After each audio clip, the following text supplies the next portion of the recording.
We live in a society in which we could express ourselves whenever we want. The main question is, if everybody spoke their mind, would this world be a better place? Well, the world wouldn't be a better place if everybody spoke their mind. This is because of all the conflict people would have, including disagreement or even insults. Sometimes it is better to keep the truth for ourselves instead of sharing it. We are stating that sometimes it's fine to say reasonable lies in order to protect someone's feelings and the relation with that person. He is a handsome boy. As you can see, Daniel is not handsome at all. In fact, he's ugly and fragile. But the person talking with him wanted to protect his self-esteem and emotion with a reasonable lie.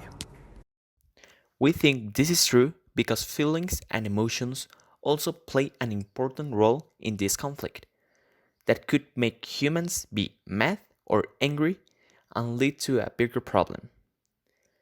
Thinking before talking, using a filter, could save us from any kind of problem with other people.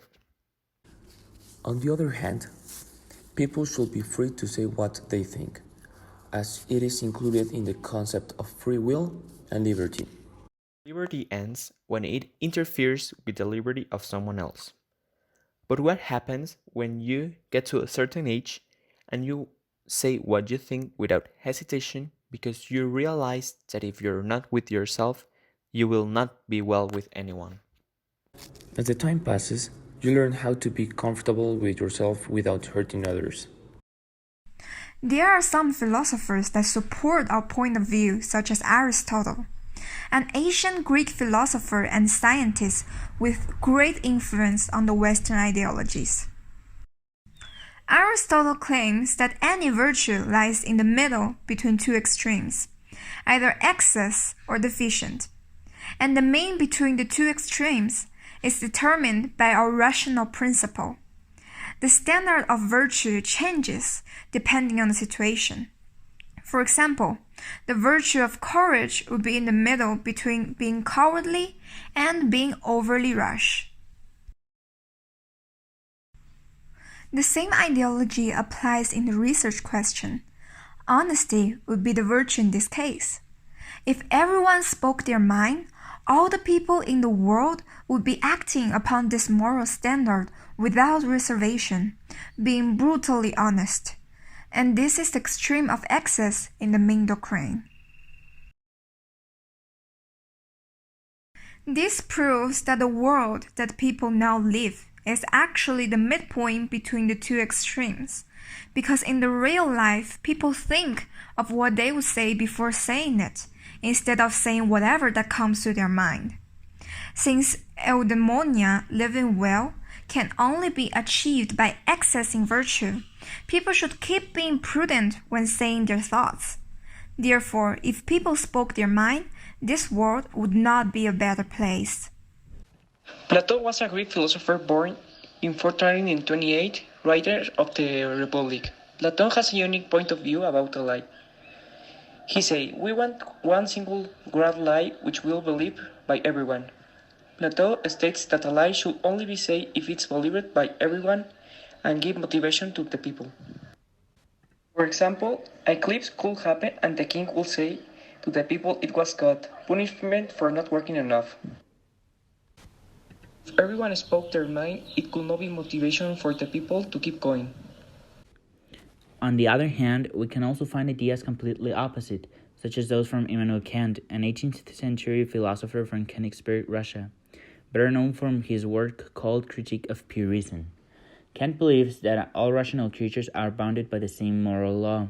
Lying violates this moral code. He stated that a person are born with indistinct worth that he called human dignity. By a lie, a man throws away and as if it were annihilating his dignity as a man. He stated that lies are morally wrong for two reasons. First, lying corrupts the most important quality of a human being, the ability to make free, rational choices. Each lie I tell contradicts the part of me that gives me this moral worth. Secondly, My lies rob others from their freedom to choose rationally. When I lie, leads to people making decisions based on this lie instead of what they would have done if they knew the truth. Therefore, I have harmed their human dignity and autonomy. In other words, no lying. Otherwise, we'll be losing our dignity as a man and making others lose it as well. Now, why is our position more valid? Here's a phrase from a German philosopher. There are no facts, all interpretations. The truth is the most convenient lie. Nietzsche. Nietzsche questioned the very meaning of truth and lies. What he meant was that all humans reason and act through interpretations. These interpretations are extremely subjective to each person. Therefore, if we have two different perspectives or points of view, why would one be right over the other one? Any attempt of telling the truth will simply be telling a convenient lie. We could also link this with our first example. The girl wasn't telling the truth, obviously, but she was telling a white lie, a convenient lie, so she wouldn't hurt her friend's feelings. All of these reasons back our position. The world wouldn't be a better place if everyone spoke their minds. Perhaps a more honest one, but not necessarily a better one. Or, what do you think?